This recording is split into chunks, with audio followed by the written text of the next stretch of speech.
परम्परायै नमो नमः। श्रीशैलेशदयापात्रं धीभक्त्याधिगुणार्णवम् यतीन्द्रप्रवणं वन्दे रम्यजामातरं मुनिम्। लक्ष्मीनाथसमारम्भां नाथयामुनमध्यमाम् अस्मदाचार्यपर्यन्तां वन्दे गुरुपरम्पराम्। यो नित्यमच्युतपदाम्बुजयुग्मरुग्म व्यामोहतस्तदितराणि तृणाय मेने। अस्मद्गुरोर्भगवतोऽस्य दयैकसिन्धोः रामानुजस्य चरणौ शरणं प्रपद्ये। श्रीमत्काश्यपवंशभास्करमणिं गोपालकृष्णात्मजम् जीयरदेवनरायणाभिधगुरौ न्यस्तात्मभावं मुदा वृन्दारण्यनिवासिनं रघुपतेः सेवाकरं सद्गुरुम् कारुण्यामृतदं भजामि सततं श्रीपुण्डरीकाक्षकम् वाधूलवंशकलशाम्बुधिपूर्णचन्द्रम् श्रीश्रीनिवासगुरुवर्यपदाब्जभृङ्गम् श्रीवाससूरितनयं विनयोज्ज्वलन्तम् श्रीरङ्गदेशिकमहं शरणं प्रपद्ये। गोदाविभूषणसुरं यवराभिधानं वृन्दावनावनिनिधिं करुणैकतानम् अर्चावतारनिखिलेष्वपि यत्प्रधानम् तद्रङ्गदेशिकधनं शरणं शराणि। श्रीस्तनाभरणं तेजः श्रीरङ्गे संयमाश्रये चिन्तामणिमिवोद्भ्रान्तम् उत्सङ्गेऽनन्तभोगिनः जन्माद्यस्य यतोऽन्वयादितरतश्चार्थेष्वभिज्ञः स्वराट् तेने ब्रह्महृदाय आदिकवये मुह्यन्ति यत्सूरयः तेजो वारिमृदां यथा विनिमयो यत्र त्रिसर्गो मृषा धाम्ना स्वेन सदा निरस्तकुहकं सत्यं परं धीमहि। कृष्णाय वासुदेवाय हरये परमात्मने प्रणतक्लेशनाशाय गोविन्दाय नमो नमः।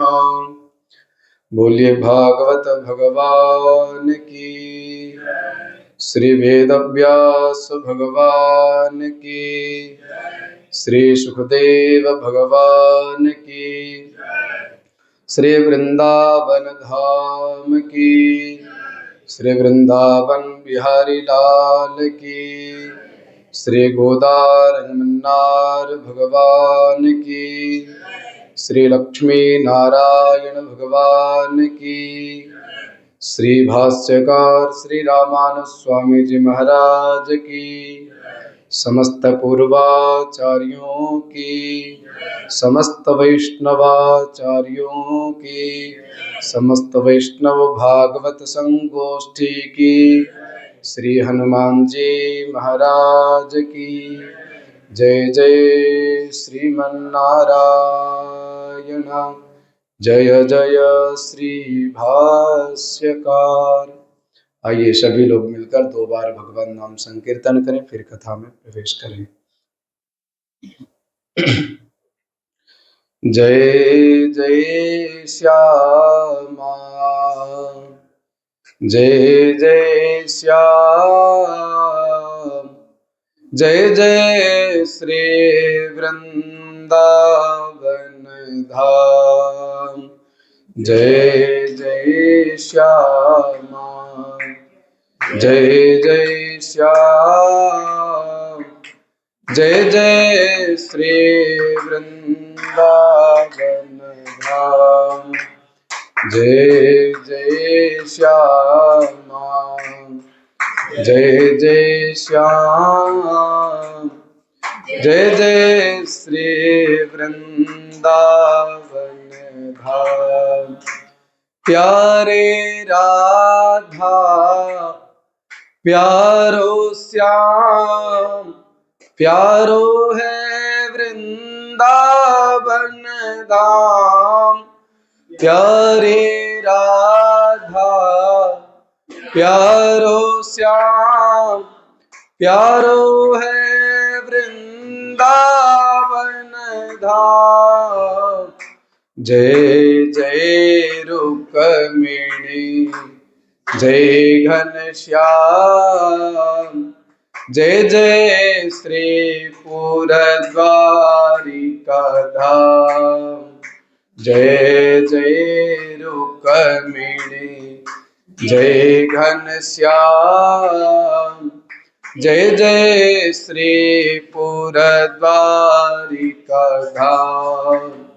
जय जय श्यामा, जय जय श्याम, जय जय श्री वृंदावन धाम। जय जय सीते लक्ष्मण राम, जय जय श्री अयोध्या धाम। जय जय सीते लक्ष्मण राम, जय जय श्री अयोध्या धाम। जय जय श्यामा, जय जय श्याम, जय जय श्री वृंदावन धाम। वृंदावन धाम, वृंदावन धाम। बोले वृंदावन धाम की। नंदनंदन यशोदानंदन भगवान श्री कृष्णचंद्र, उनकी आह्लादनी शक्ति नित्य किशोरे वृषभानुनंदिनी श्री राधा रानी, भगवान श्री कृष्ण की शब्दमयी प्रतिविग्रह श्रीमद् भागवत महापुराण, भगवान श्री गोदार गमनार प्रभु कृपा समुद्र भाष्यकार श्री रामानुज स्वामी जी महाराज पूज्यपाद श्रीमान श्री स्वामी जी महाराज के श्री चरणों में साष्टांग प्रणाम करते हुए आप सभी हरि भक्तों को जय श्रीमन्नारायण। आज कथा का तृतीय दिवस में हम सब प्रवेश करने जा रहे हैं। तो आप सबसे पहले ये पूछ रहा हूं मैं कि कल कहाँ तक कथा हुई थी, कल की अंतिम प्रसंग क्या था कल का, फिर उसी के आगे से आज प्रारंभ किया जाए। नहीं, वो तो बीच में ही था ना, वो तो 6 प्रश्न के बाद भी कुछ हुए थे। सुखदेव जी का जन्म तक की कथा हुई थी, है ना। सुखदेव जी की जन्म तक की कथा हुई थी। फिर जो माता जी का प्रश्न था वो धनानि भूमौ श्लोक का व्याख्या करके विश्राम में थी। यानी कि आप सब सुनते हैं पर मनन नहीं करते हैं, है ना। आज से मनन कीजिएगा, अभी 5 दिन है ना। अब देखिए यहाँ पे है, भगवान श्री कृष्ण का जब अवतार हुआ, भगवान का जन्म नहीं होता है, अवतार लेते हैं वो। किस लिए? हम सबके ऊपर दया करने के लिए, कृपा करने के लिए भगवान का अवतार होता है। और जब उनकी तिथि आती है तो हम अवतार उत्सव मनाते हैं, यानी प्रकट उत्सव मनाते हैं। भगवान का जन्म नहीं होता है, भगवान अवतार लेते हैं, प्रकट होते हैं। तो जब 20वां अवतार था किनका? भगवान श्री कृष्ण का। किस लिए अवतार हुआ? 20वां अवतार का प्रयोजन क्या था कि हम मानवों का प्रयोजन क्या है जीने के लिए, इसलिए भगवान श्री कृष्ण आए। आप बताइए, भगवान श्री कृष्ण के जीवन की विपत्ति से ज्यादा अपने को कोई विपत्ति आ सकती है क्या? नहीं होगी, नहीं आ सकती। क्यों? जन्म कहाँ हुआ? जेल में। पले बड़े कहाँ? जेल में। 6 दिन के हुए पूतना मारने आ गए, 12 दिन के हुए सकटासुर मारने आ गया, 1.5 वर्ष के हुए तो तृणावर्त मारने आ गया। रोज कोई ना कोई प्रहार करने जरूर आता। अघासुर, बकासुर, अरिष्टासुर, रोज कोई ना कोई आरोप करने भगवान श्री कृष्ण के मारने के लिए जरूर आता। लेकिन आपने कभी कहीं सुना कि भगवान श्री कृष्ण कभी उदास हुए? नहीं हुए। भगवान और हम सब के ऊपर थोड़ी सी हाथ में दर्द भी हो गया तो बेड़ पकड़ लेते हैं, माथा भी दर्द हो गया तो बेड़ पकड़ लेते हैं, काम धाम बंद, भोजन पानी सब बंद, पूजा पाठ सब बंद। अब भगवान से ज्यादा विपत्ति, अगर भगवान की इतना विपत्ति आ जाए तो हम सब लगता है जीते जी सीताराम, है ना। तो भगवान के जीवन में कितना विपत्ति आए, लेकिन भगवान कभी नहीं किसी के पास गए। हमेशा भगवान क्या रहे?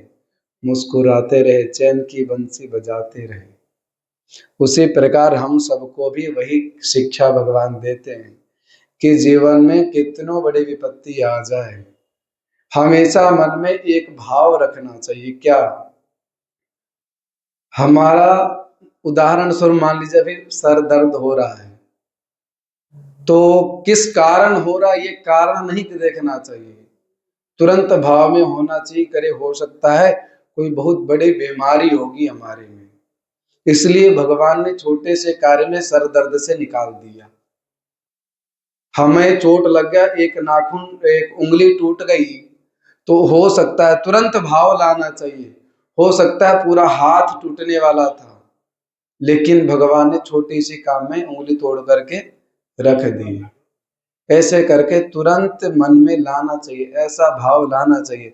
और जिस दिन से ऐसा भाव आ जाएगा उस दिन भगवान प्रसन्न हो जाएंगे। और जिस दिन कह देंगे हमारा ये हो गया, हम तो कुछ करने योग्य नहीं है, उस दिन फिर भगवान कहेंगे बताओ हमसे ज्यादा आपत्ति आ सकता है। अब लोग कहते हैं कि हम, वो भगवान थे हम थे, तो भगवान हमें ज्ञान देते हैं अपने से, उस भगवान के आपत्ति से मुझे शिक्षा देते हैं भगवान कि हमें उस आपत्ति में भी कैसे रहना चाहिए, उस आपत्ति में भी भगवान का स्मरण नहीं छोड़ना चाहिए, यही ज्ञान देते हैं। एक शायर थे, बहुत अच्छा लिखे, भगवान श्री कृष्ण के ऊपर एक शायरी लिखे हैं कि मुस्कुराकर गम का जहर जिसको पीने आ गया, मुस्कुराकर गम का जहर जिसको पीने आ गया, ये हकीकत है कि उसे दुनिया में जीने आ गया, ये हकीकत है कि उसे दुनिया में जीने आ गया। इसी से भगवान शिक्षा देते हैं कि कितनों भी विपत्ति आ जाए, कुछ भी आ जाए, हमेशा सदैव मुस्कुराते रहना है, चैन की बंसी बजाते रहना है, चैन से भगवान का नाम संकीर्तन जीवन पर्यंत करते रहना है। ये भगवान श्री कृष्ण का अवतार का प्रयोजन है। अब कथा आती है, कल हुआ था सुखदेव जी का पूर्व जन्म का उपाख्यान, अब होगा यहाँ पे नारद जी का पूर्व जन्म का उपाख्यान। नारद जी ने वेद व्यास जी को उपदेश दिया है कथा लिखने की, श्रीमद् भागवत का विस्तार करने का, तो नारद जी उससे पहले कहते हैं, वेदव्यास जी मैं क्या बताऊं, मैं अपने पूर्व जन्म की ही कथा आपको सुनाता हूं। नारद जी अपने पूर्व जन्म की कथा सुनाते हैं, कहते हैं, अहम पुरातीत भवे भवम मुने दास्यास्तु कस्याश्चन वेदवादिनाम। वेदव्यास जी, मैं एक दासी का पुत्र था और मेरी माँ क्या करती थी, ब्राह्मणों के यहाँ जाकर के सेवा करती थी, दासी का काम करती थी। एक बार क्या हुआ, वेदव्यास जी हमारे गांव में कुछ संत लोग पधारे। जो संत होते हैं वो चातुर्मास व्रत करते हैं। एक चातुर्मास व्रत होता है, तो वो व्रत करने के लिए कुछ संत हमारे गांव में चातुर्मास व्रत करने के लिए पधारे। तो हमारी माँ क्या करती, उन संतों की सेवा करने जाती और संत लोग प्रसाद वगैरह बनाते, तो हमारी माँ थाली वगैरह धोती, बर्तन धोती। तो मैं भी माँ के पीछे जाता था, माता जी के पीछे पीछे जाता था। और वेदव्यास जी हमने एक सेवा ले लिया वहां पे। क्या सेवा लिया, कहे जब संत सब प्रसाद पाते थे और प्रसाद पाके उठ जाते थे, तो वो जूठन पत्तल हम उठाते थे वेदव्यास जी, और जूठन पत्तल उठाते वही सेवा करते, संतों की कथा सुनते और संतों के पास ही रखते। एक दिन ऐसी कृपा हुई वेदव्यास जी, नारद जी सुना रहे वेदव्यास जी को, कि एक दिन ऐसी कृपा हुई, एक संत के पत्तल में थोड़ा सा जूठन प्रसाद छूट गया। तो वो नारद जी उस संत जी से पूछते हैं कि महात्मा जी अगर आपकी आज्ञा हो तो ये जूठन प्रसाद मैं आपका ले लूं। महात्मा जी कहें, बेटा अगर तुम्हारी इच्छा है तो ले लो, पा लो। अब नारद जी उस प्रसाद को पा लिए, वो महात्मा जी का जूठन प्रसाद, और कहते वेदव्यास जी क्या बताऊं, बहुत चमत्कार हुआ वो जूठन प्रसाद। कहें कैसे, बोल संतों के अंदर एक संक्रामक रोग होता है। किस चीज का संक्रामक रोग होता है, भगवान की कथा सुनने का संक्रामक रोग, भगवान की कथा सुनाने का संक्रामक रोग, भगवान का नाम संकीर्तन करने का संक्रामक रोग। और वो प्रसाद जब मैंने पाया तो वो रोग मुझे भी चढ़ गया। और वेदव्यास जी ये कंटिन्यू चातुर्मास व्रत 4 महीने तक चला, और 4 महीने कैसे बीत गया कुछ पता नहीं चला वेदव्यास जी। एक दिन ऐसा आया, वो संत गांव को छोड़ के जा रहे थे, पीछे पीछे हम भी भागने लग गए संतों के पीछे। तब संतों ने कहा, अरे तुम तो एक अपनी माँ की लाठी हो, इकलौता बालक हो, कहाँ जा रहे हो। तो उस नारद जी कहते हैं, वे संत जी, महात्मा जी, अब मुझे इस दुनिया में नहीं रहना है, इस संसार में नहीं रहना है, मुझे आपके साथ रहना है, आपकी सेवा करना है। संतों ने बहुत मना किया कि मत जाओ मत जाओ, वो खूब रोने लग गए। तो संतों ने चर्चा की, अगर मैं इसको अपने साथ में ले जाऊंगा तो पूरे गांव वाले हमको बदनाम कर देंगे कि एक बूढ़ी की इकलौती लाठी था ये, इसको भी संतों ने उठा करके ले गया। इसलिए तुम अपनी माँ की सेवा करो, माँ की सेवा से बढ़कर के भगवान की सेवा नहीं है, पहले माता पिता की सेवा है, फिर भगवान की सेवा है। उस बालक ने, नारद जी ने नहीं माना, खूब रोने लग गए। तो कहे तुम्हें क्या चाहिए, बोल मुझे भगवान का दर्शन चाहिए। तो संतों ने कहा तुम्हें यहीं पे भगवान का दर्शन होगा।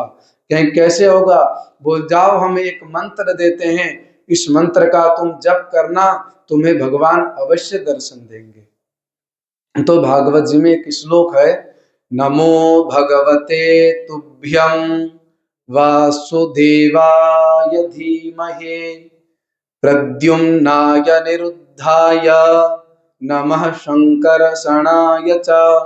यह बड़ा सिद्ध मंत्र है, और इस मंत्र का संत जी कहे जाओ तुम इस मंत्र का जप करना, तुम्हें भगवान के अवश्य दर्शन होंगे। अब वो बालक लगा जप करने, जप करते करते एक दिन ऐसा आया कि उसकी माँ का शरीर पूरा हो गया।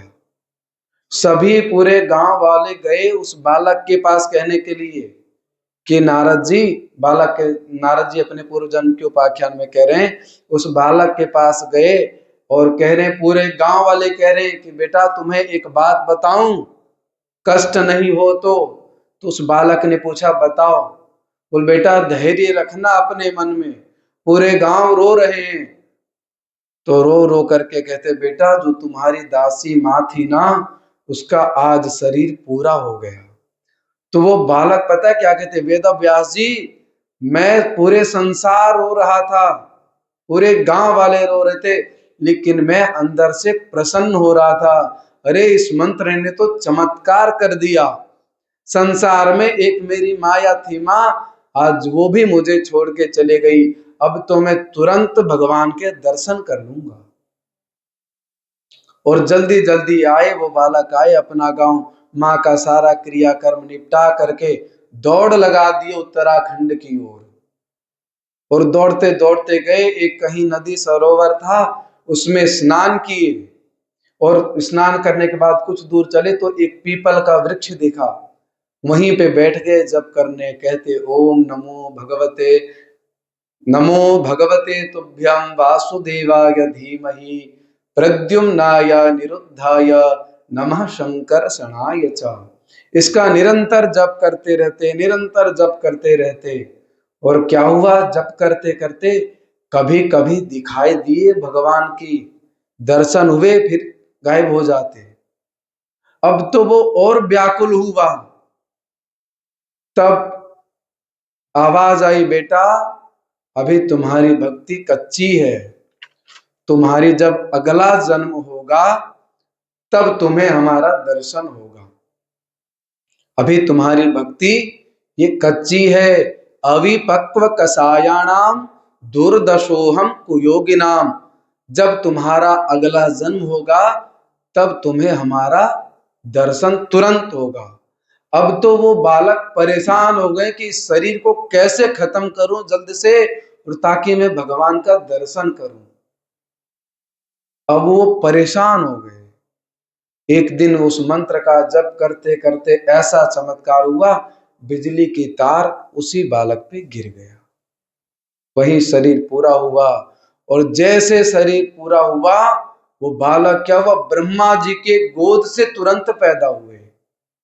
ब्रह्मा जी के गोद से, बड़े लाड प्यार से गोद से पैदा होना, यानी कि बड़े लाड प्यार से पैदा हुए।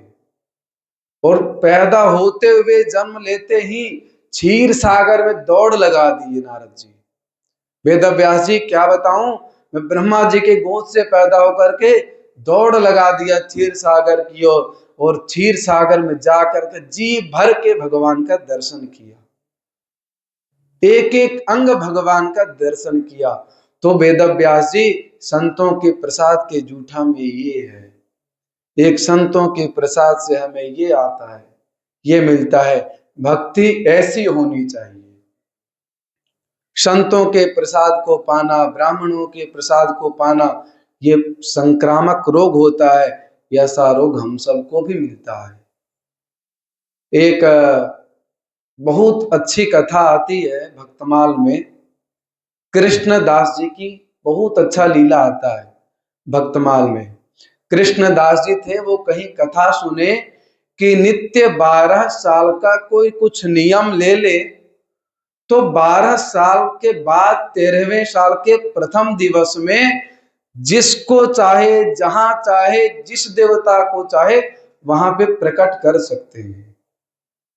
तो वो कृष्णदास जी क्या किए कि एक अपने हाथों से माला बनाते, अपने हाथों से माला बना करके कन्हैया को पहनाते, रोज जा करके नंदगांव में कन्हैया को रोज पहनाते जा करके कृष्णदास जी।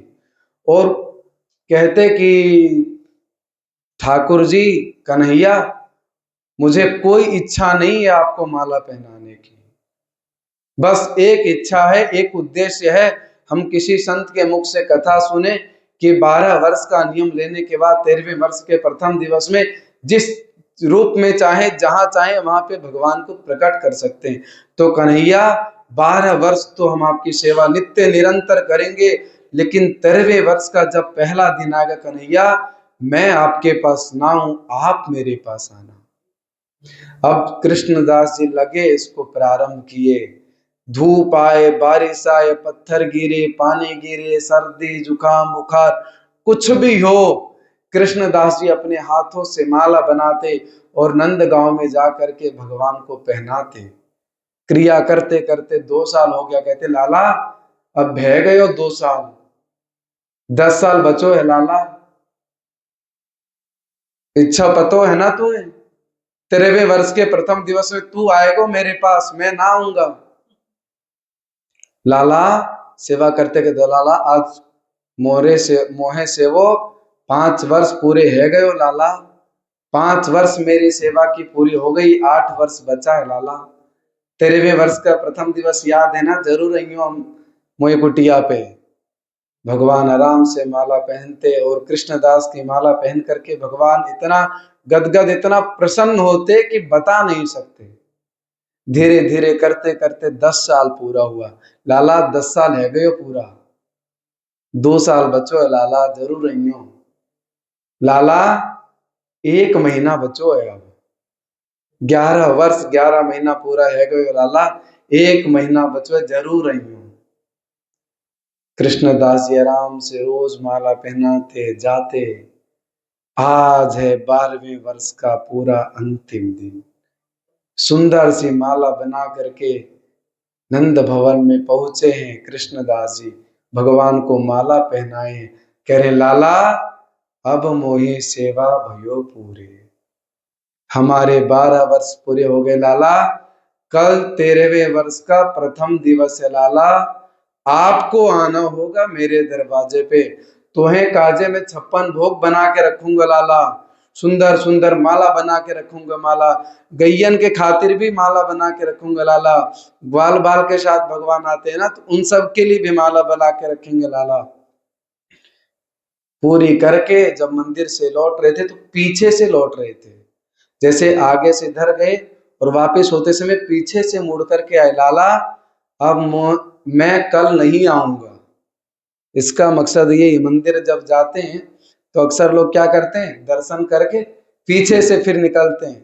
पीछे से निकलने का मकसद ये कि मैं कल फिर मंदिर नहीं आऊंगा, ऐसा नहीं निकलना चाहिए। जिस प्रकार गए उसी प्रकार निकलना चाहिए भगवान की परिक्रमा करते हुए।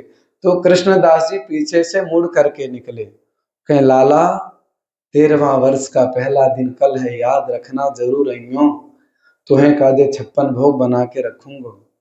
कृष्णदास जी आए, सुबह से लग गए 56 भोग बनाने में, एकदम बढ़िया सुंदर सुंदर 56 भोग बनाए। और कह रहे लाला का कोई पता नहीं है, कभी भी आ सकता है।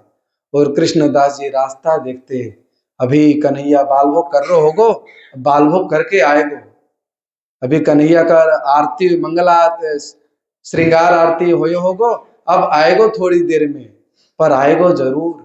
रास्ता निहारते ठाकुर जी नहीं आ रहे।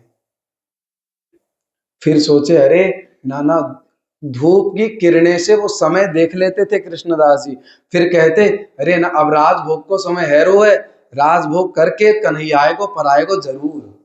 रास्ते में गुलाब जल छिड़कते, इत्र छिड़कते कि कन्हैया को इत्र पसंद है, एकदम तुरंत आएंगे। 12 बज गए, राजभोग का समय बीत गया, रास्ता देख रहे हैं अब आएगो कन्हैया, अब आएगो, कुछ नहीं आए, नहीं आए। धीरे धीरे फिर मन में आया, अरे नहीं, अभी गैयन को चरावे खातिर गए होगो कन्हैया, गैयन को चराते के बाद, चराने के बाद आएगो, पर आएगो जरूर। गैया सबको चराने के बाद आएंगे, पर आएंगे जरूर। देखते देखते शाम हो गया, भगवान नहीं आए। उसके बाद क्या किए, कृष्ण दास जी आगे धीरे धीरे थोड़े दूर बढ़े, तब तक देखे क्या, एक बहुत बड़ा गायों का झुंड आ रहा था पीछे से, बहुत बड़ा झुंड आ रहा था, और उसी झुंड के बीच में एक छोटा सा बालक आ रहा था। वो बालक आया, बाबा का हाथ पकड़ लिया, अरे बाबा क्या कर रहे हो, अरे बाबा क्या कर रहे हो, कहाँ जा रहे हो तू, इतना गैया चढ़ जाएगा, मर जाएगा तू, मत जाओ बाबा मत जाओ।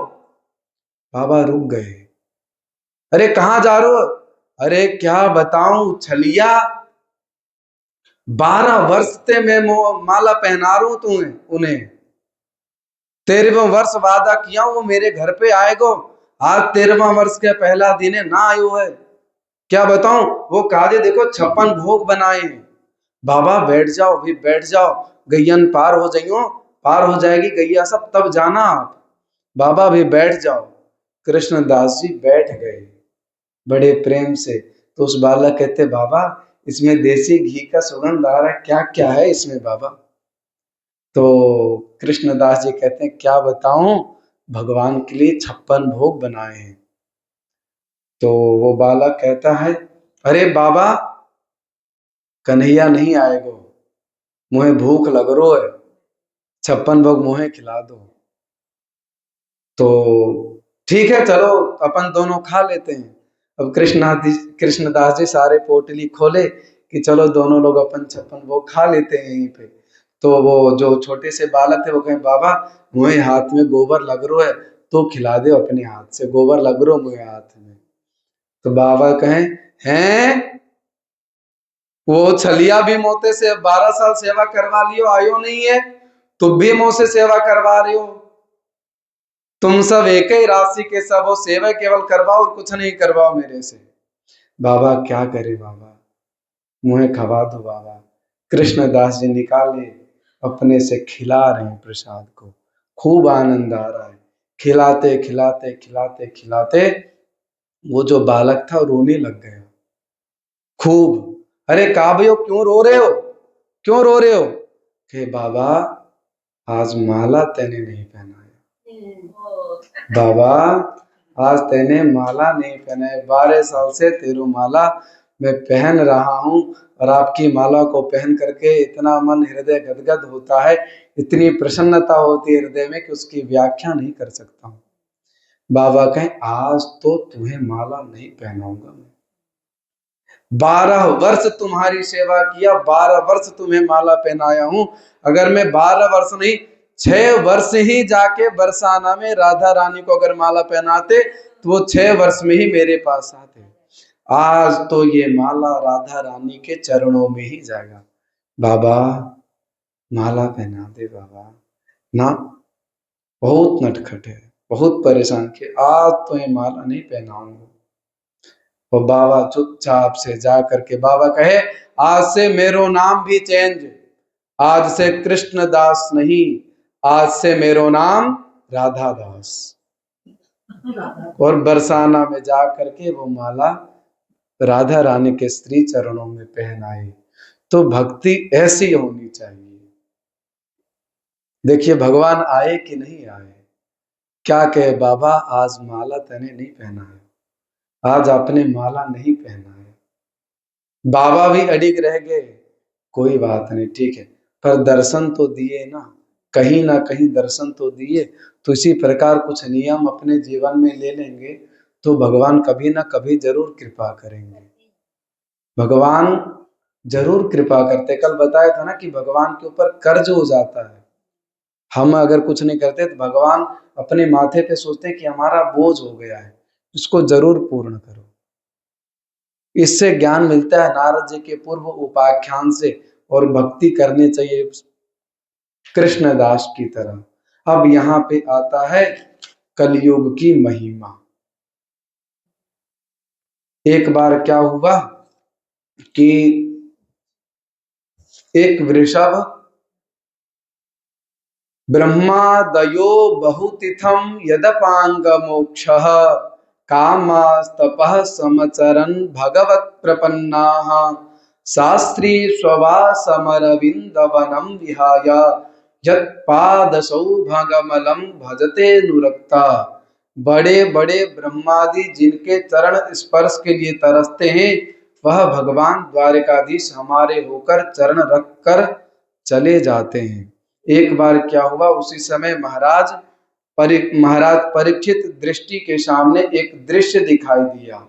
महाराज परीक्षित के सामने एक दृश्य दिखाई दिया, और वो दृश्य कैसा था, एक काला कलौटा सा एक बड़ा व्यक्ति, एकदम काला कलौटा सा बड़ा व्यक्ति एक गाय को पीट रहा था, वो वृषभ को पीट रहा था, और वो वृषभ गाय खूब रो रही थी। कुछ लोगों ने कहा कि भगवान गोपाल के इस धराधाम पे रहते हुए तुम गाय को सता सकती हो? तो लोगों ने गाय से पूछा कि ये वृषभ, उस वृषभ से, उस बैल से पूछा कि यह कौन है और तुम्हें क्यों सता रहा है।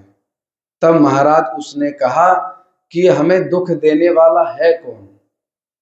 हम सब, आप सबके जीवन में दुख आएगा तो वो दुख देने वाला कौन है। उदाहरण स्वरूप, अगर दुख को लेकर के, चाहे छोड़ दीजिए, अपने आप को जाएंगे, उदाहरण स्वरूप मानिएगा डॉक्टर के पास जाएंगे तो डॉक्टर क्या कहेंगे, कोई बीमारी है, ठीक।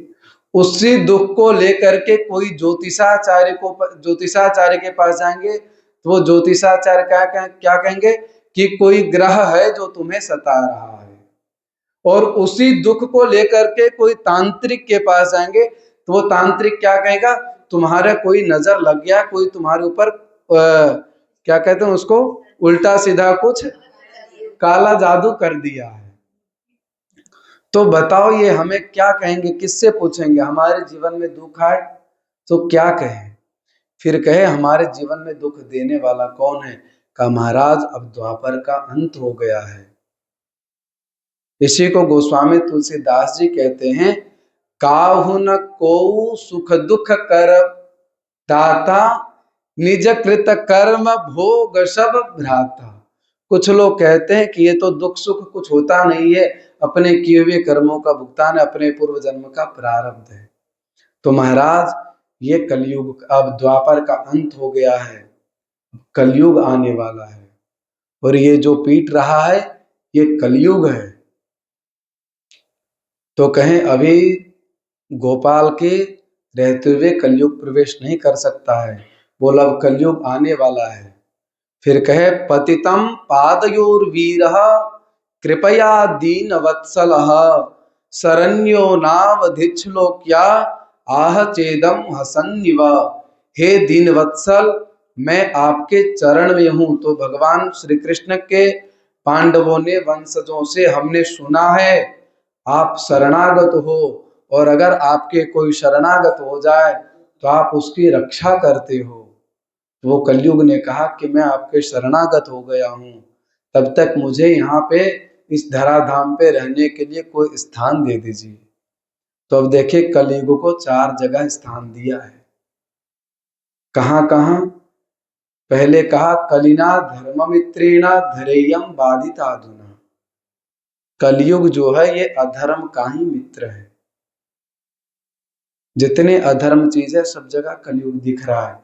मुख्यतः 4 जगह कलयुग का वास होता है। अब आप सब जान ली, समझ लीजिएगा थोड़ा बहुत बढ़िया से। द्यूतम पानम स्त्रियः सूना यत्रा धर्मश्चतुर्विधः। द्यूतम माने होता है जुआ खाने में, कलयुग का वास होता है। पानम माने होता है मदिरालय में, मदिरा में कलयुग का वास होता है। द्यूतम पानम, तीसरा है स्त्रियः सूना, वैश्यालय में कलयुग का वास होता है। और चौथा कहा गया है हिंसा खाने में। इन चारों जगह में, हिंसा खाना माने जहाँ पे वो मांस मदिरा वगैरह जहाँ करता है, इसको हिंसा खाना बोलते हैं। इन चारों जगह पे कलयुग होता है। तो उस कलयुग ने क्या कहा कि महाराज जी जितने अधर्म चीज है, जितने पाप जगह है, वहां पे सब आप हमको जगह दे दिए रहने के लिए। यत फलम, फिर कलयुग कहा यत, अच्छा कलयुग अच्छा भी है। यत फलम नास्ति तपसा न योग न समाधिना, तत्फलम लभते सम्यक कलौ केशव कीर्तनात्। कहा जो फल सतयुग में बड़े बड़े जप तप करने से मिलता था। ये कहते हैं कि सतयुग, सबसे पहले सतयुग था, तो सतयुग में जो महात्मा लोग उल्टे खड़ा होकर के तपस्या करते थे, उल्टे खड़ा माने माथा नीचे पैर ऊपर, जो सतयुग में महात्मा उल्टे खड़ा होकर के तपस्या करते थे, वो तपस्या आज अगर वो महात्मा सीधे 1 घंटा खड़ा होकर के करे तो वो फल आज कलयुग में वही मिलता है जो सतयुग में मिलता था। फिर द्वापर आया। द्वापर में कहा जो फल 12 घंटे जब तप यज्ञ करने से फल मिलता था, वो कलयुग में 12 घंटे में मिलता है। जो फल 12 दिन में मिलता था सतयुग त्रेता सतयुग में, वो आज कलयुग में 12 घंटे में मिल रहा है। त्रेता में जो फल 12 घंटे में करने से मिलता था, जो परिश्रम 12 घंटे में फल करने से मिलता था, वो फल आज कलयुग में 12 मिनट में मिलता है। तो महाराज हमारे यहाँ कुछ, हाँ 12 मिनट में बताऊंगा कौन सा, कोई भी कर्म कीजिए। त्रेता में, त्रेता में जो लोग तपस्या करते थे ना 12-12 घंटे, तो जो उनको फल मिलता था, वो आज कलयुग में आपको आधे घंटा 12 मिनट करने से वो फल मिलता है। इसलिए भगवान से आप कुछ मन्नत करते हैं तो देखिए कितनी जल्दी पूरी हो जाती है। वो तपस्या क्यों नहीं होता है? सच्चे हृदय से कीजिए, बिल्कुल होगा। अभी अभी कृष्णदास के भी तुरंत ही कथा सुनाए, तुरंत उनकी इच्छा पूरा हुआ ना। तो उसके बाद फिर कहे कि हमारे अंदर ये सब भी गुण हैं। कलौ केशव कीर्तनात्, इसी को इस कलयुग के विषय में गोस्वामी तुलसीदास जी एक दोहा कहते हैं। वो दोहा बहुत प्रसिद्ध है, पर जो प्रसिद्ध है वो सर्वथा गलत भी है। दोहा प्रसिद्ध क्या है, सब सुने होंगे, आप सबको याद भी होगा। दोहा है, कलयुग केवल नाम अधारा, गा गावत नर पावही भव थाहा। ये चौपाई शुद्ध है। लोग क्या कहते हैं, कलयुग केवल नाम अधारा, सुमिरी सुमिर नर उतर ही पारा। ये दोहा गाते हैं। ये बड़े बड़े प्रसिद्ध कथावाचक व्यासपीठ पर बैठ करके बोलते हैं, और तो और गोस्वामी तुलसीदास जी का नाम लगा करके बोलते हैं बदनाम करने के लिए कि गोस्वामी तुलसीदास जी ये चौपाई लिखे हैं। आप पूरे रामचरितमानस पढ़ लीजिएगा, ये दोहा कहीं नहीं मिलेगा। कलयुग केवल नाम अधारा, सुमिरी सुमिर नर उतर ही पारा। ये चौपाई है ही नहीं रामचरितमानस में। कहे शुद्ध चौपाई क्या है, कहा कलयुग केवल हरि गुण गाहा, गावत नर पावही भव थाहा। यह शुद्ध चौपाई है, उत्तर कांड में गोस्वामी तुलसीदास जी कहते हैं। तब कलयुग ने कहा कि हमें कहीं जगह दे दीजिए। सब आपने जितने अधर्म की जगह था, सब जगह आपने दे दिया। तो फिर एक जगह कलयुग का वास दिया। कहा पुनश्चयाच मानाय जात रूपम मदा प्रभु। जात रूप कहते हैं सोना को, जात रूप कहते हैं सोना को। अब यहाँ सोना भी दो है। एक वो सोना जो बढ़िया रजाई के नीचे नींद आती है, वो भी सोना होता है। और एक सोना ये भी होता है जो माताओं को बहुत प्रिय लगता है। अब इन दोनों में कौन से सोना में कलयुग का वास है? तो कहा जिस जो माताओं को सबसे प्रिय लगता है, उस सोना में कलयुग का वास होता है। अब आप सब कहेंगे कि हम सबके पास सोना है, खूब सोना है, तो हमारे पास कलयुग है। नहीं है आप सबके पास कलयुग।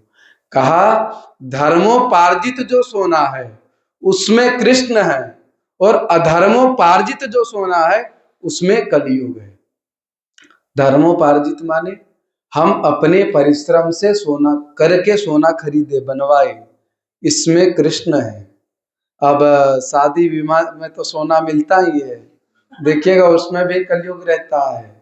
शादी विवाह में सोना मिलने के बाद, शादी विवाह में सोना मिलने के बाद अगर बहू अपने सास ससुर की सेवा ना करे तो उनके सोना में कलयुग है। उनके माथे पे कलयुग मंडराएगा, उनके माथे पे कलयुग घूमेगा, ये निश्चित है। सोना शादी विवाह में जो सोना मिलता है, तो अगर वो बहू आकर के अपनी सास ससुर पति की सेवा ना करे तो बहू के माथे के ऊपर सोना कलयुग तो घूमना ही निश्चित है। रिटर्न क्यों करना है, सेवा कीजिए ना, रिटर्न नहीं करना। फिर कुछ लोगों ने कहा, हाँ बाद में बातें कर लीजिएगा।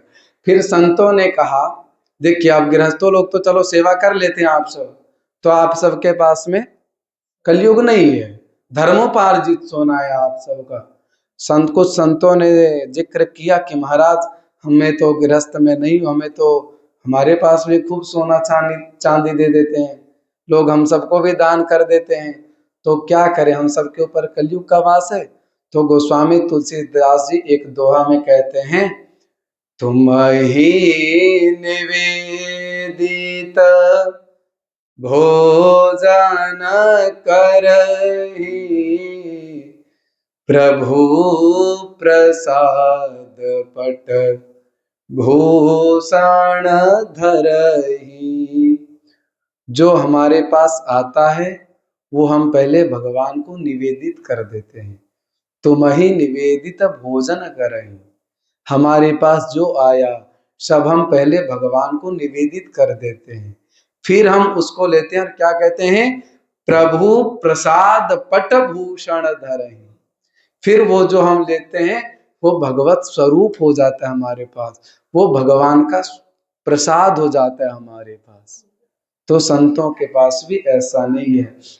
ये है कलयुग की महिमा। अब यहीं पे कलयुग की महिमा के बाद प्रथम स्कंद की कथा यहीं पे विश्राम होता है। अब प्रवेश करते हैं द्वितीय स्कंद में। अब स्कंद तो 12 स्कंद हैं, आज तीसरे दिन की कथा है। अभी द्वितीय स्कंद में ये इतने संक्षिप्त में कर रहे हैं, उसके बाद भी अब, और कल तो चौथे दिन है, कल तो भगवान का प्राकट उत्सव करवाना है। कहाँ पे है वो, दसम स्कंद में है। अब दूसरे स्कंद से लेकर के दसम स्कंद तक पहुंचना है, आज से कल के ही बीच में। अब समझिए कितना प्रसंग है।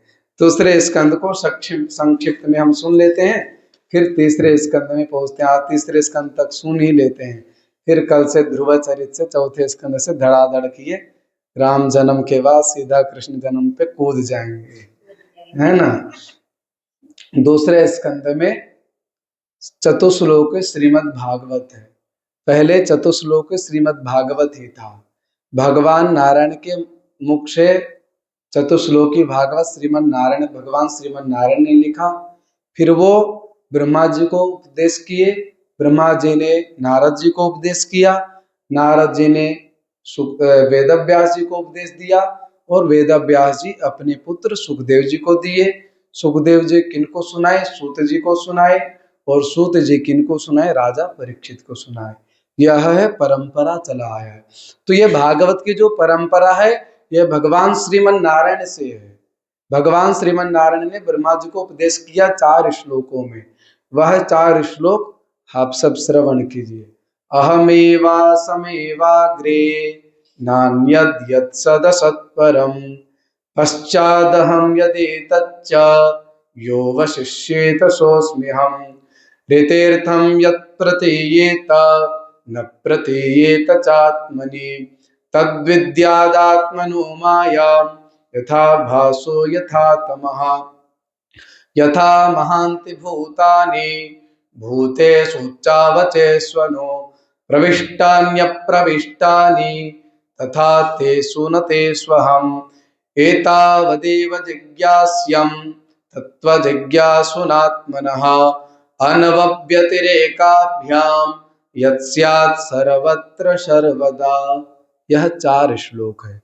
अब इन 4 श्लोक का अर्थ समझिए। पहला श्लोक में ब्रह्मा का लक्षण क्या है, ब्रह्म का लक्षण क्या है। तो भगवान नारायण कहते हैं अहम एव अग्रे, माने सबसे पहले मैं ही था, और सब कुछ बीत जाने के बाद भी मैं ही रहूंगा। यह है भगवान नारायण का उपदेश। दूसरा श्लोक है, दूसरा श्लोक में माया का लक्षण बताया है। माया का लक्षण क्या होता है, मां माने नहीं, या माने जो नहीं है वो दिख रहा है, और जो दिख रहा है वो नहीं है, इसी को कहते हैं माया। तीसरा श्लोक है, तीसरा श्लोक में पूरा जगत क्या है। तो हमारे भीतर सभी ब्रह्मांड हैं, हमारे शरीर में 5 भौतिक तत्व हैं, इन्हीं 5 भौतिक तत्व से पूरा ब्रह्मांड भी बना है, इन्हीं 5 भौतिक तत्वों से हमारा शरीर भी बना है। क्षिति, जल, पावन, गगन और समीर, ये इनसे शरीर बना है। केवल हमारा शरीर 5 तत्वों से नहीं बना, यह पूरा ब्रह्मांड, यह पूरा सृष्टि संसार इन्हीं 5 तत्वों में बना है। पृथ्वी जल में, जल तेज में, तेज वायु में, वायु आकाश में, विलीन होकर आकाश शब्द में, शब्द ब्रह्म में प्रकट होता है। ऐसा ही लय हो जाता है और यही जगत है। चौथा श्लोक है, अन्वय और व्यतिरेक से हमें समझना चाहिए कि यदि कार्य है, यदि कारण है तो कार्य भी होगा, कार्य है तो कारण भी होगा। जैसे ये माइक है तो इसका कारण क्या है? बोलना इसका कार्य है। मैं बोलता हूं तो आप तक आवाज जाती है, इसका ये कार्य है। इससे हमें अन्वय और व्यतिरेक से इसको समझना चाहिए। फिर बाद में पूछा कि यहाँ पे पुराण के 10 लक्षण बताए गए हैं, जिनमें 10 लक्षण हो उसे पुराण कहते हैं। 10 लक्षण कौन कौन से? सर्ग, विसर्ग, स्थान, पोषण, मनमंत्र, ईशानुकथा, निरोग, मुक्ति और आश्रय। इन 10 चीजों में जो जो है इसमें इसे ही पुराण कहते हैं। एवमेतत् पुरापृष्टो मैत्रेयो भगवान किला क्षत्रावनम प्रविष्टेना त्यक्त्वा स्वगृहम रिद्धिमत्। अब एक बहुत सुंदर प्रसंग आता है जो हमें बहुत अच्छा लगता है। विदुर जी का एक प्रसंग आता है भागवत में, यहाँ बहुत थोड़ी में बता करके निकल दिए हैं वेद व्यास जी, लेकिन विदुर जी का प्रसंग महाभारत में बहुत अच्छे तरीका से दिया है और बहुत अच्छा भी लगता है। एक बार क्या हुआ, पांडवों ने धृतराष्ट्र को कहा, बेटा इधर आओ, तूने भले ही विदुर को निकाल दिया। विदुर जी को गांव से कुछ लोग निकाल दिए थे और उनकी पत्नी का नाम था विदुरानी। दोनों कृष्ण के बहुत अच्छे भक्त थे। एक बार भगवान श्री कृष्ण का वहां पे आगमन होना था।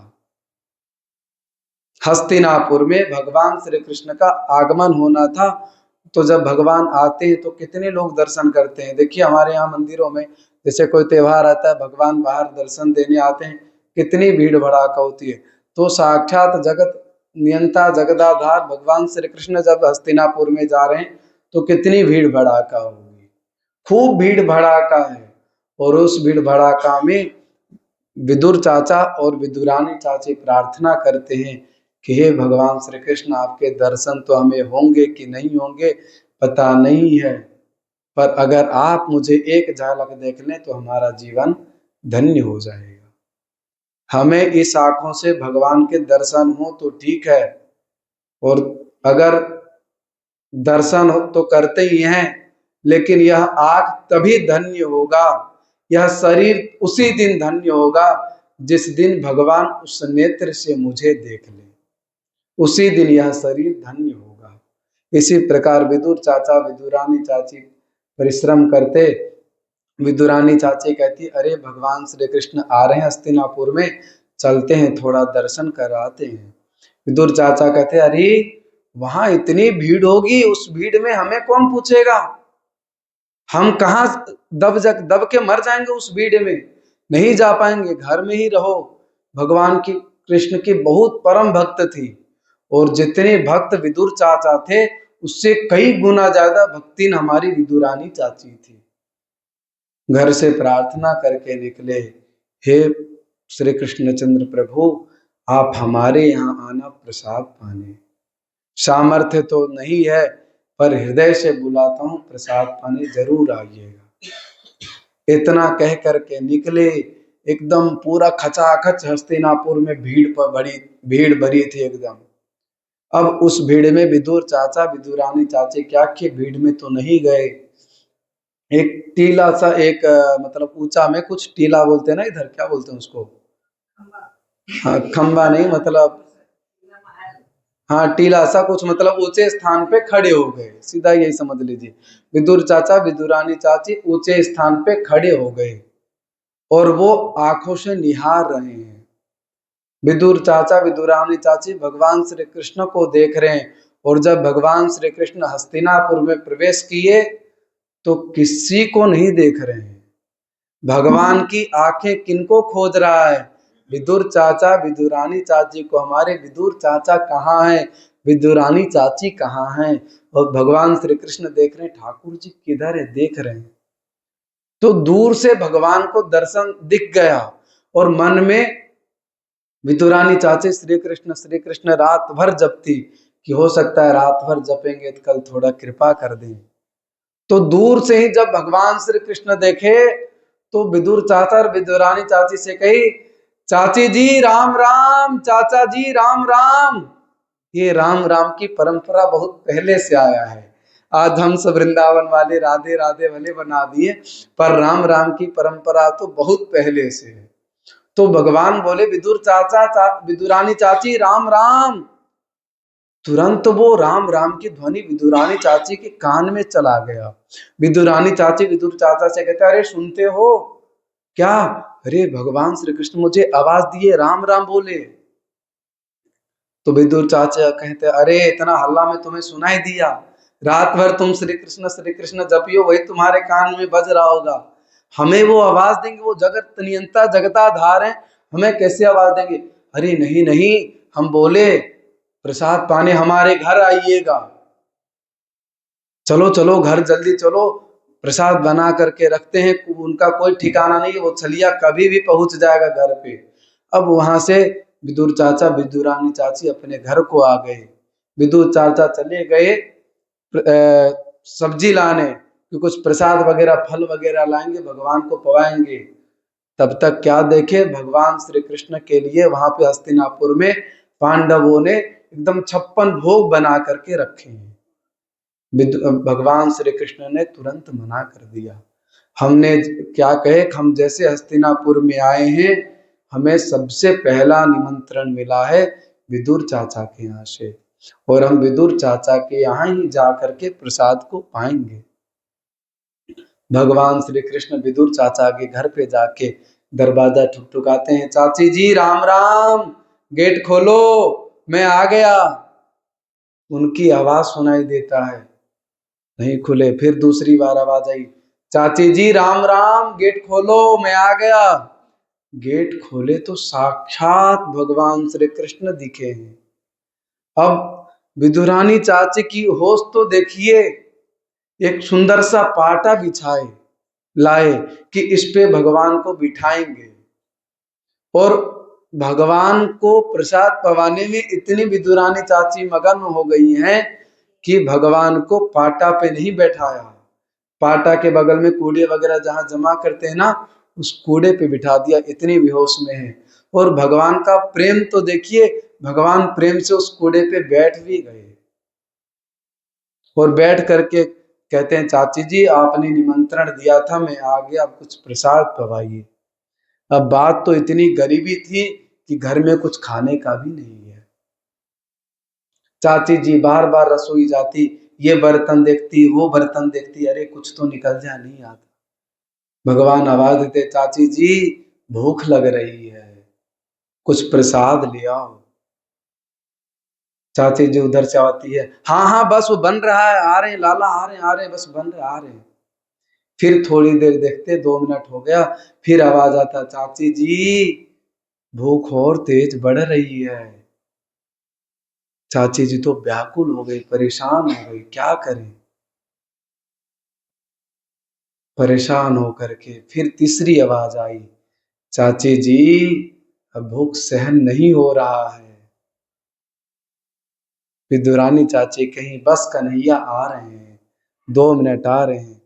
तब तक विदुरानी चाची को ध्यान में आया, ओहो बाहर एक वृक्ष का कदली का फल लगा है, देखता हूं उसमें अगर फल होगा दौड़ के लाऊंगा। कदली माने केला का फल था। बाहर में वृक्ष का एक केला का वृक्ष था, उसमें दौड़ी दौड़ी भागी भागी गई विदुरानी चाची, और भाग्य तो साथ दिया कि वो केला भी पका हुआ था। विदुरानी चाची दौड़ी दौड़ी गई, वो केला उठा के लाई, और प्रेम तो देखिए भगवान को खिलाने का। केला की छिलका निकाल रही है विदुरानी चाची और केला नीचे गिरा दे रही है, छिलका भगवान को अपने हाथ से खिला रही है। और भगवान का प्रेम देखिए, भगवान प्रेम से पा रहे हैं, कुछ नहीं बोल रहे, भगवान पा रहे हैं। ये विदुरानी चाची का अंदर आत्मा का प्रेम है, विदुरानी चाची पा रही है। तब तक उधर गेट से आवाज आया, किनका? विदुर चाचा का। वो फल वगैरह लाने के लिए गए थे, आवाज आया, अरे गेट खोलो, राम राम। विदुरानी चाची गेट खोलने गई तो गेट पे ही कह रहे हैं विदुर चाचा, अरे अरे वो वादा किया था हस्तिनापुर में छलिया माखन चोर, वो छलिया है, उसका कोई भरोसा नहीं, कभी भी आ सकता है घर पे। लो देखो ये सब फल लाया हूँ, जल्दी जल्दी धुलो, अमनिया करो, साफ सुथरा करो और सब भोग वोग लगाओ, वो आएंगे प्रसाद पाएंगे। चाची जी कहती है, आएंगे नहीं, अंदर आके देखो आ गए हैं। अंदर आए तो विदुर चाचा देखे, अरे साक्षात बैठे हुए हैं। अब विदुर चाचा वहां पे क्या देखे कि छिलका भगवान पा रहे हैं, केला नीचे गिरा रहे हैं। विदुर चाचा विदुरानी चाची को डांट के कहती है, अरे पागल, तुम्हारा बुद्धि है कि क्या हो गया है? भगवान बैठे हैं, तुम छिलका खिला रही हो। तब विदुरानी चाची को होश आया। तब भगवान से कहते हैं, क्या ठाकुर जी, आप थोड़ा सा मुझे नहीं बता सकते थे कि छिलका खिला रही हो कि केला खिला रही हो? लो लो ये सब खिलाओ। उसके बाद विदुर चाचा बैठ गए पवाने के लिए और विदुर चाचा केला निकाल रहे हैं, छिलका गिरा रहे, केला खिला रहे हैं। विदुर चाचा केला खिला रहे हैं तो भगवान श्री कृष्ण कहते हैं, चाचा जी क्या बताऊं, बुरा मत मानना, एक बात बोलना है। क्या? जो स्वाद चाची के छिलके में था वो स्वाद आपके केला में नहीं है चाचा जी। क्या बताऊं, इससे सिद्ध क्या होता है? अंदर आत्मा हृदय। विदुरानी चाची केला खिला रही है, खा रहे हैं, पाते पाते कहे, अब क्या बताएं चाची जी, हमें मैया यशोदा ने, मेरी माँ यशोदा ने प्रसाद पवाने के बाद एक आदत डाली है, सुला देती है। अब मैं सोऊंगा, सोने के लिए कुछ नहीं था, कहे यहीं पे ये सो जाइए ठाकुर जी। भगवान का प्रेम देखिए, सो गए वहीं पे विदुर चाचा के घर पे ही। नींद नहीं आ रहा है भगवान को। फिर विदुरानी चाची कहती हैं, क्या हुआ प्रभु, नींद नहीं आ रही है? तो भगवान कहें, क्या बताऊं चाची जी, मेरी मैया यशोदा ने एक आदत बिगाड़ रखो है। एक आदत बिगाड़ दी है, क्या? कि जब मैं सोता हूं तो वो अपने पीछे अपने जंघे पे हमारा माथा रखती है, फिर मैं सोता हूं। तो विदुरानी चाची अपने तकिया बन गई और भगवान उनके जंघे पे रखे हैं, फिर नींद नहीं आ रहा है। तो कहें क्या बताऊं? फिर विदुरानी चाची पूछी कि भगवान अब भी नींद नहीं आ रहा है क्या अभी तक? तो कहते हैं, क्या बताऊं चाचा जी, मेरी मैया यशोदा ने एक और आदत बिगाड़ रखी है। क्या? कि जब मैं सोता हूं तो हमारे माथे साइड और पैर साइड, दोनों साइड तकिया लगा रहता है, तब मैं नींद आता हूं। तो विदुर चाचा पैर के साइड आ गए, विदुरानी चाची माथे के साइड आ गए और भगवान शयन किए। देखिए हस्तिनापुर में कितने बड़े बड़े राजा थे, किन्हीं के यहाँ नहीं गए। 56 भोग रखा था, ठाकुर जी स्वीकार नहीं किए। हृदय कितना पवित्र था विदुरानी चाची का, विदुर चाचा का। विदुर चाचा से ज्यादा हृदय पवित्र था विदुरानी चाची का।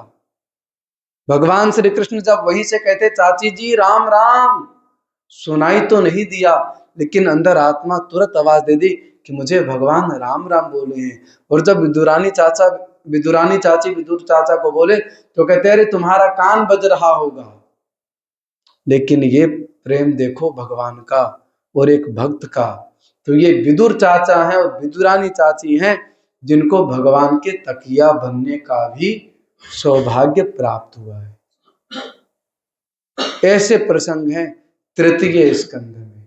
और विदुरानी चाची, विदुर चाचा भगवान के तकिया बने हैं। फिर एक समय ऐसा आता है कि हस्तिनापुर से जब भगवान जाते हैं तो पांडवों ने विदुर चाचा को भी हस्तिनापुर से विदा कर देते। और विदुर चाचा का एक हार्दिक इच्छा थी कि इस घर हस्तिनापुर को मैं तभी छोड़ूंगा जब भगवान श्री कृष्ण का हमारे यहाँ पदार्पण होगा, जब भगवान श्री कृष्ण का चरण हमारे यहाँ रखेगा, तभी हम इस हस्तिनापुर को छोड़ेंगे। उसके बाद भगवान हस्तिनापुर से भी गए हैं, विदुर चाचा विदुरानी चाची भी हस्तिनापुर से गई हैं। ये कथा भागवत जी में नहीं है, संक्षिप्त में है। ये कथा महाभारत में है, उसको मैं आपको व्यक्त किया। अब चतुर्थ स्कंद में प्रवेश करेंगे। कल चतुर्थ स्कंद में एक बहुत बड़ी अच्छी कथा है ध्रुव जी का। 6 वर्ष के बालक भगवान को दर्शन करते हैं ध्रुव जी का, उसको थोड़ा कल अच्छे से विस्तार करेंगे। कैसे ध्रुव जी बड़े हुए, कब दर्शन किए, कितने कितनों दिनों में क्या क्या खाए। ये भक्ति है। एक भक्ति वृंदावन में हमारे कुछ संत जी कहते हैं कि एक शिष्य ने गुरु जी का दर्शन करवाया, एक शिष्य ने गुरु जी को भगवान का दर्शन करवाया। कैसे? तो एक गुरुकुल था, उस गुरुकुल में बहुत सारे बालक पढ़ते थे और उसी गुरुकुल में एक गौ सेवक था, गाय की सेवा करता था। और उस गौ सेवक का पता है नाम क्या था? सब नाम रख दिए थे भोंदू। बड़े प्रेम से उसको सब भोंदू कहते थे। गुरु जी कथा करते थे, कथा करते करते एक दिन चर्चा किए कि वृंदावन में एक भांडीर वन जगह का नाम है, वृंदावन से थोड़ा दूरी में एक भांडीर वन जगह का नाम है, जहाँ पे राधा रानी का विवाह स्थल हुआ था। आज भी उस भांडीर वन में भगवान श्री कृष्ण गैया चराने आते हैं।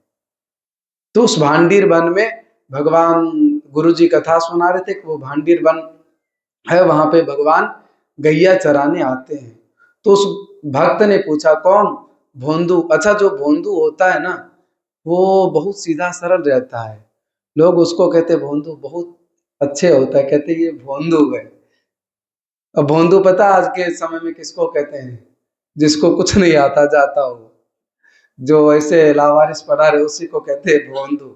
लेकिन वो भोंदू क्या करता? रोज जाता कहाँ पे? भांडीर वन गैया चराने।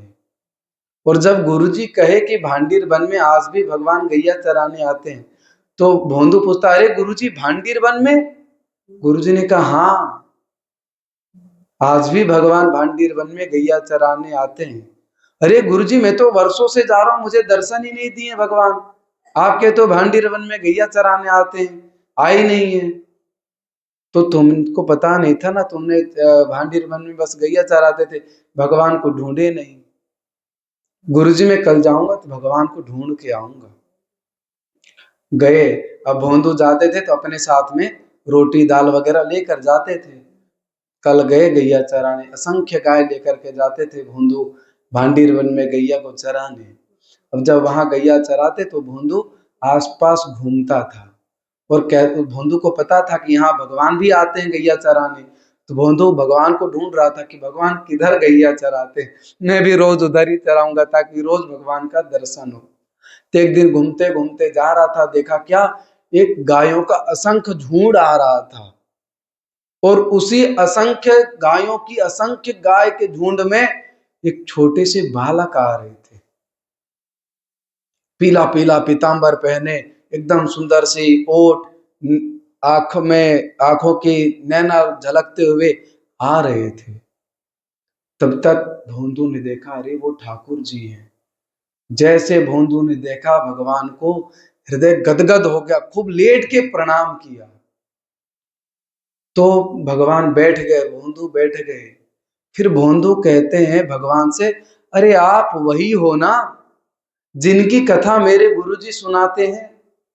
तो भगवान कहते हाँ मैं वही हूँ जिनकी कथा आपके गुरुजी सुनाते हैं। तो कहते अरे हमारे गुरुजी जो कथा सुनाते हैं उसे तो आप करोड़ गुना लाख गुना सुंदर दिख रहे हो यहाँ पे। हाँ मैं वही हूँ। तो ये सब सारे बात पूछ रहे हैं। फिर भगवान कहते हैं कि केवल बातें करोगे, कुछ खवा पियाओगे भी, कि केवल बात ही करोगे? भोंदू कहता है मैं तो अपने लिए लाया हूं 2 रोटी।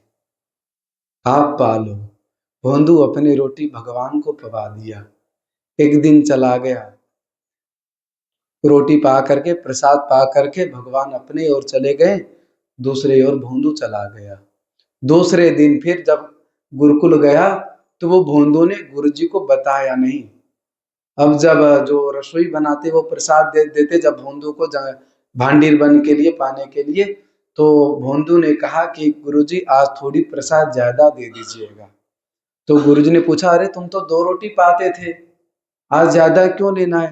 तब भोंदू ने कहा, गुरुजी क्या बताऊं, हमारे आपको मैं बताया नहीं।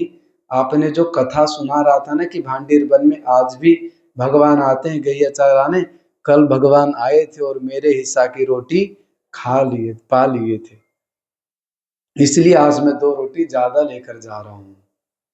गुरु जी ने कहा, ठीक है दे दो, कोई बात नहीं। लेकर चले गए। आज जब जंगल गए तो वो भोंदू ने भगवान को नहीं ढूंढा, भगवान खुद आए भोंदू के पास चल करके और कहा। तो गुरुजी उनसे वादा किए थे भोंदू से पहले, जब आ रहे थे आश्रम से, तब कहे कि भगवान तुम्हें आते, तुम एक काम करना, भगवान को आश्रम लेकर के आना। तो भोंदू कहते, अरे गुरुजी मैं लेकर के आऊंगा भगवान को आश्रम, भगवान मेरे पास आएंगे? अरे आपके तो बहुत बड़े बड़े विद्वान आप तैयार किए हैं, हमसे भी बड़े बड़े विद्वान पंडिता बना रहे हैं, विद्वान बालकों को पढ़ाते हैं, और मेरे को कहते हैं भगवान को तुम लाना। गुरुजी ने कहा, भगवान को जब तुम्हारे पास आएंगे ना तो तुम कहना कि मुझे हमारे गुरुजी के पास चलो, तो भगवान आएंगे। भोंदू गया जंगल में, दूसरे दिन भगवान आए स्वयं भोंदू के पास और प्रसाद पा लिए। प्रसाद पाने से एक शर्त रखे। कौन? भोंदू ने भगवान से रखा। क्या? कि आज आपको मेरा आश्रम चलना पड़ेगा। भगवान ने कहा, क्यों? बोल, हमारे गुरुजी ने कहा है कि जब भगवान आएंगे तुम्हारे पास तो उनको आश्रम लाना। भगवान ने कहा, कौन गुरुजी? मैं आपके कोई गुरुजी गुरुजी को नहीं जानता, मैं आपको जानता हूं, तुम्हें जानता हूं। हमारी और तुम्हारी मित्रता है, तीसरे को मत लाओ अपने बीच में। भोंदू ने कहा कि ये जो आप अभी हमें आप दर्शन दे रहे हैं ना, ये हमारे गुरुजी की कृपा है। हम तो कई वर्षों से भांडीर वन में गैया चराने आ रहा था, किसी दिन दर्शन नहीं हुए, गुरुजी ने मुझे बताया तो आपके दर्शन हुए, गुरुजी की कृपा से दर्शन हुए। फिर कहे, गुरुजी को बीच में मत लाओ, प्रसाद पवाओ चुपचाप से। भोंदू ने कहा कि पहले प्रसाद तब पवाएंगे जब आप शर्त रखोगे, तब पहले आश्रम चलोगे तब रखेंगे। भगवान कहे, अब क्या करे? हाय, भोंदू ने कहा, ये सब सारी शर्तें देख लो। भोंदू ने कहा कि आप अभी जो दर्शन दे रहे हैं ना मुझे, मैं आपका दर्शन कर पाऊं, ये गुरुजी की कृपा है। आपने जो कल 2 रोटी पाया था ना, ये गुरुजी का प्रसाद है, गुरुजी का प्रसाद पाए और कहते गुरुजी से नहीं मिलेंगे। अगर गुरुजी से नहीं मिलोगे, जाओ, ये रोटी भी आपको नहीं दूंगा पाने, जाओ। तो भगवान पत्तल ले रखे थे पहले से, कहा ये पत्तल भी लाओ, ये पत्तल भी गुरुजी का है, पत्तल भी लाओ, पत्तल भी नहीं दूंगा। के इतना क्रोध? बोल, हाँ, हमारे गुरुजी के बदौलत आप दर्शन दिए, हमारे गुरुजी बुला रहे हैं, आप जाएंगे नहीं, आप बड़े ही बनते हैं। भगवान ने कहा, हम नहीं जाएंगे। कहा, ठीक है, जाओ। भोंदू ने सारा सामान, भगवान को कुछ पाने नहीं दिया, सारा सिमेट लिया अपने पास और अपने झोला में रख के कहा, अब अपनी रास्ता देख लो, मैं अपने जा रहा हूं, कल से अइयों भी मत मिलने, कल से मिलने भी मत आना, आपके दर्शन की कोई जरूरी नहीं है, हमारे गुरुजी के दर्शन हो जाते हैं, गैया को चरा लेते हैं, काफी है, कल से मत आना। अब भगवान कहे, सोच में पड़ गए। भोंदू ने कुछ नहीं कहा, उसी समय अपने आप सामान को अपने बोरिया बिस्तर बांधा और चल दिया आश्रम की ओर।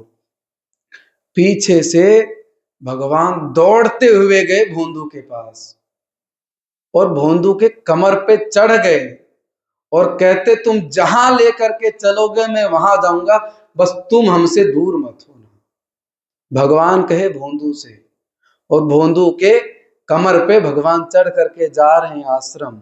तब तक गुरुजी भी रास्ता देख रहे हैं कि आज भोंदू भगवान को लाएगा।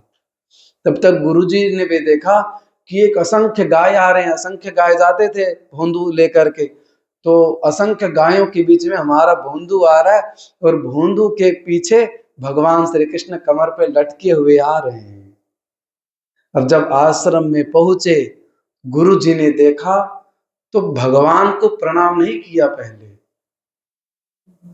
पहले भोंदू को प्रणाम किया कि धन्य हो आप, मैं छोटी सी कथा आपको सुना दी, आप भांडीर वन में जाकर के भगवान का दर्शन करके और मेरे को भी भगवान का दर्शन करवा दिया।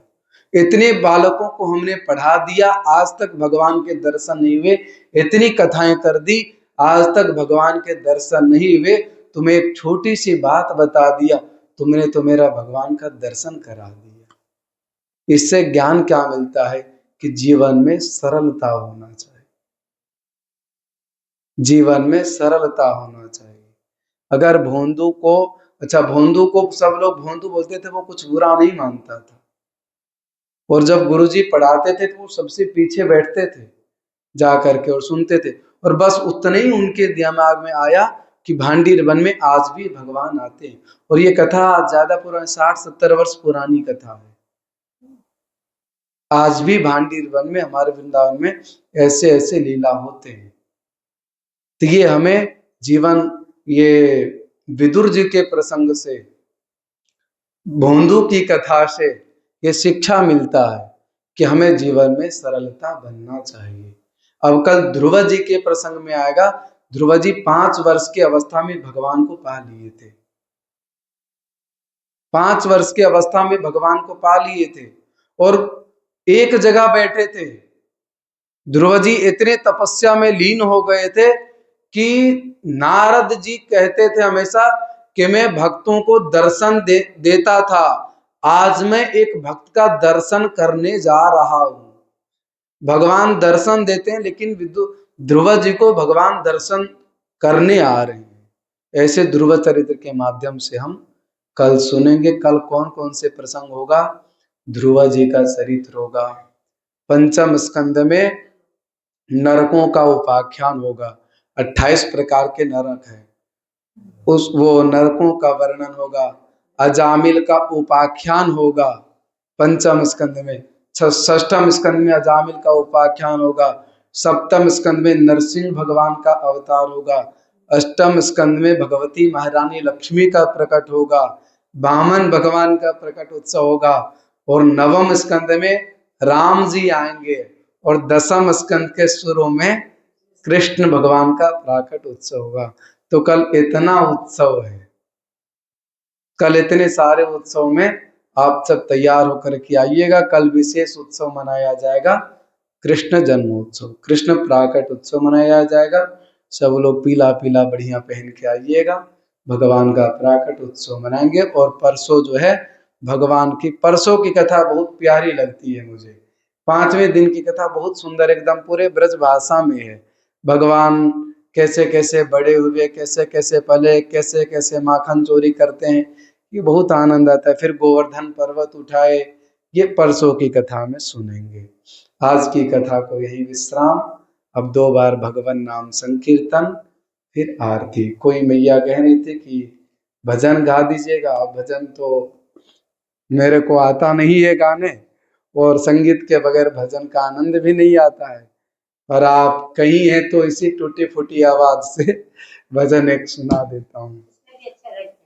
हाँ, इसी टूटी फूटी आवाज से भजन सुना देता हूँ।